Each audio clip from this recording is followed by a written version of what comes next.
Hello दोस्तों, तो कैसे हैं आप सब। Welcome to my channel success junction, एक कदम सफलता की ओर। और जैसा कि हमने कल आपको बताया था कि एक बहुत अच्छी वैकेंसी यहां पर आई हुई है सेंट्रल गवर्नमेंट की तरफ से, इंटेलिजेंस ब्यूरो की नई वैकेंसी यहां पर आई हुई है।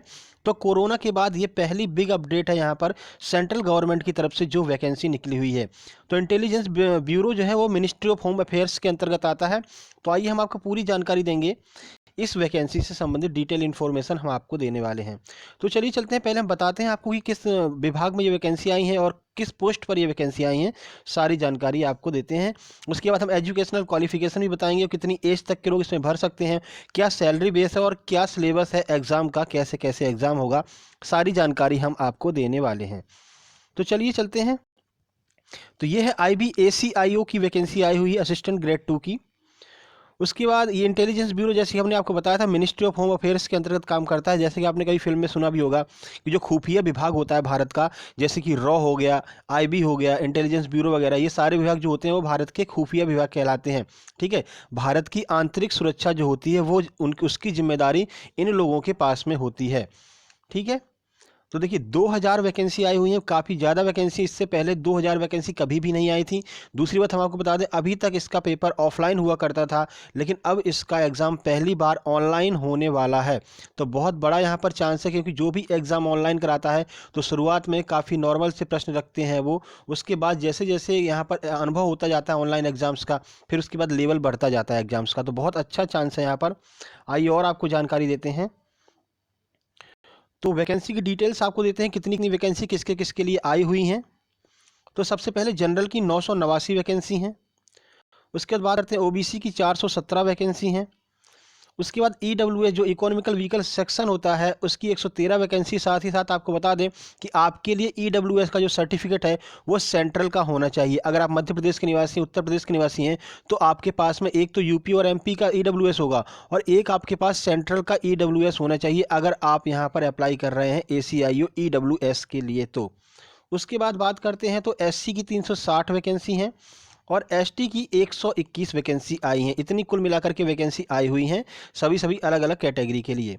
चलिए और आपको जानकारी देते हैं। तो उसके बाद अगर हम बात करते हैं एलिजिबिलिटी क्राइटेरिया की, तो देखिए यहाँ पर आपके पास ग्रेजुएशन होनी चाहिए। ठीक है, ग्रेजुएशन के बाद में अगर वो विद्यार्थी जो फाइनल ईयर कैंडिडेट्स हैं वो भी एलिजिबल हैं, अगर उनका फाइनल ईयर का एग्ज़ाम हुआ है और इस पेपर के जो आपका इंटरव्यू होगा उस तब तक आपका अगर रिजल्ट आ जाता है तो आप अप्लाई कर सकते हैं ACIO असिस्टेंट ग्रेड 2 के लिए। उसके बाद किसी भी यूनिवर्सिटी से, किसी भी स्ट्रीम से अगर आपने ग्रेजुएशन की है तो आप अप्लाई कर सकते हैं, कोई दिक्कत नहीं है। उसके बाद हम आपको जानकारी देते हैं कि एज क्राइटेरिया क्या है, कितने से कितने वर्ष के लोग इस पर फॉर्म अप्लाई कर सकते हैं। तो सबसे पहले जनरल, OBC और EWS के लिए 18 से 27 साल तक के लोग इसमें अप्लाई कर सकते हैं। मेल और फीमेल कैंडिडेट दोनों कैंडिडेट इसमें अप्लाई कर सकते हैं। उसके बाद बात करते हैं SC की। तो SC की जो भी कैंडिडेट है उनको 3 साल का रिलैक्सेशन मिला हुआ है कि 3 साल वो अधिक समय ले सकते हैं। जैसे कि 27 से 27 तक अगर जनरल का है तो SC के जो कैंडिडेट हैं वो 30 तक फॉर्म भर सकते हैं। उसके बाद बात करते हैं ST कैटेगरी की।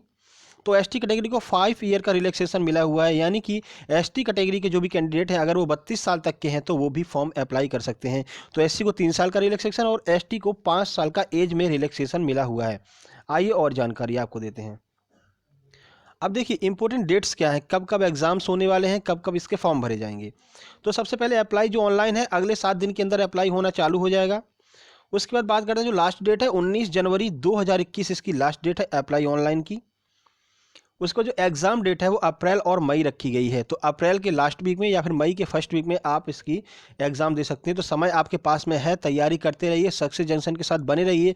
हम इससे रिलेटेड जो भी जानकारी होगी और जो भी पढ़ने वाली चीज़ें होंगी, जो भी नोट्स होंगे, वो हम आपको प्रोवाइड कराएंगे। और कैसे कैसे एग्जाम्स में प्रश्न आए हुए हैं अभी तक, वो सारे प्रश्न हम आपके लिए लेकर के आएंगे विथ डिटेल सॉल्यूशन के साथ में। तो कोई परेशानी की बात नहीं है, लगभग 3 से 4 महीने आपके पास में है इस एग्ज़ाम्स की तैयारी करने के लिए। अगर आप अभी से मन बना लेते हैं तो बड़ी अच्छी से इसकी तैयारी कर सकते हैं।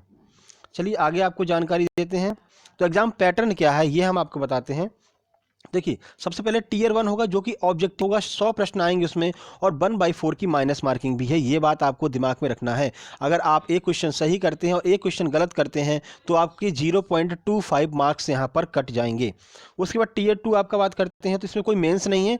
टीयर 2 में आपको डिस्क्रिप्टिव लिखना है, आप अपनी रीजनल लैंग्वेज हिंदी या इंग्लिश में आप अपनी डिस्क्रिप्टिव लिख सकते हैं, यानी कि निबंध वगैरह ये सब लिखने के लिए उसमें आता है। 50 नंबर का ये एग्जाम होता है, तो कोई परेशानी वाली बात नहीं है, इसमें कोई माइनस मार्किंग नहीं होती है। उसके बाद इंटरव्यू की बात करते हैं तो टीयर 3 में इंटरव्यू है, आपका एक इंटरव्यू लिया जाएगा छोटा सा, ज़्यादा नंबर का 10 नंबर का इंटरव्यू भी है, तो इसमें बस आपकी पर्सनल जो इन्फॉर्मेशन है वो जानकारी आपसे पूछी जाती है, ठीक है, आपकी मेंटल एबिलिटी को चेक किया जाता है। तो ये हो गया आपका एग्जाम पैटर्न। आइए आपको और जानकारी देते हैं कि कौन कौन से सब्जेक्ट इसमें आते हैं। तो देखिए 4 सब्जेक्ट इसमें आते हैं जिसमें आपका एग्जाम होता है 4 सब्जेक्ट का।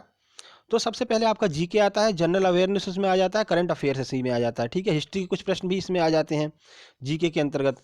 उसके बाद आपका आता है मैथ्स, तो मैथ्स जो नंबर सिस्टम वगैरह है ये सारी जानकारी हम आपको मैथ्स में कौन कौन से टॉपिक आएंगे, जीके में कौन कौन से टॉपिक आएंगे, तो बहुत जल्द हम एक वीडियो लेकर के आने वाले हैं। अगर आप इस वीडियो को लाइक करते हैं और कमेंट बॉक्स में कमेंट करते हैं कि हमको सिलेबस चाहिए, तो हम आपके लिए सिलेबस का भी वीडियो लेकर के आएंगे। उसके बाद आपकी रीजनिंग की बात करते हैं, इसमें कुछ रीजनिंग भी आएगी। उसके बाद इंग्लिश भी आपकी इसमें आएगी। अब देखिए ये जो चारों सब्जेक्ट हैं 25-25 नंबर के इसमें आएंगे, 1/4 की माइनस मार्किंग है, तो ये बात आप अपने दिमाग में रखिएगा। चलिए आगे जानकारी आपको देते हैं। सैलरी की बात करते हैं क्योंकि सैलरी सबसे ज़्यादा महत्वपूर्ण है कि कितनी सैलरी इसमें मिलती है। तो देखिए 34,000 का पे स्केल है, 34,000 तो आपके बेसिक आने ही आने हैं। उसके बाद में 4200 का ग्रेड पे है, तो इस कुल मिलाकर के लगभग 40 से 42,000 रुपये सैलरी इसमें मिलती है मंथली स्टार्टिंग में। उसके बाद आपकी सैलरी धीरे धीरे बढ़ती जाती है। ये सैलरी स्ट्रक्चर हो गया। उसके बाद अब ये जानकारी हो गई समाप्त। Thank you. और इससे रिलेटेड जो भी और जानकारी होगी वो भी हम आपके लिए लेकर के आते रहेंगे, लेकिन उसके लिए आपको थोड़ी सी मेहनत करनी पड़ेगी। उसके लिए आपको क्या करना पड़ेगा, ये वीडियो पसंद आई हो तो वीडियो को लाइक कर दीजिए। उसके बाद में आप इस जो आपको इन्फॉर्मेशन दी है इसको शेयर कर दीजिए अपने दोस्तों के पास में जिनको नहीं पता है कि ACIO की वैकेंसी आ गई है। अगले 7 दिन में फॉर्म अप्लाई होना स्टार्ट हो जाएंगे। उसके बाद चैनल को सब्सक्राइब कर लीजिए, क्योंकि आप चैनल को सब्सक्राइब कर लेंगे तो जो भी हम क्लास स्टार्ट करने वाले हैं ACIO के लिए वो आपके पास आने लगेंगी। और अगर आप नोटिफिकेशन बेल दबा लेते हैं तो फिर और भी अच्छा है। जैसे आप नोटिफिकेशन बेल दबा लेंगे तो हम कोई भी वीडियो अपलोड करेंगे तो उसकी जो नोटिफिकेशन होगी तुरंत आपके पास पहुंच जाएगी और आप नोटिफिकेशन पर क्लिक करके सारी वीडियो देख सकते हैं। साथ ही साथ हम आपको बता दें रेलवे का जो एग्जाम एनालिसिस है वो बराबर हमको हमारा चल रहा है, और अगली वीडियो जो आने वाली है वो मैथ्स की वीडियो आने वाली है।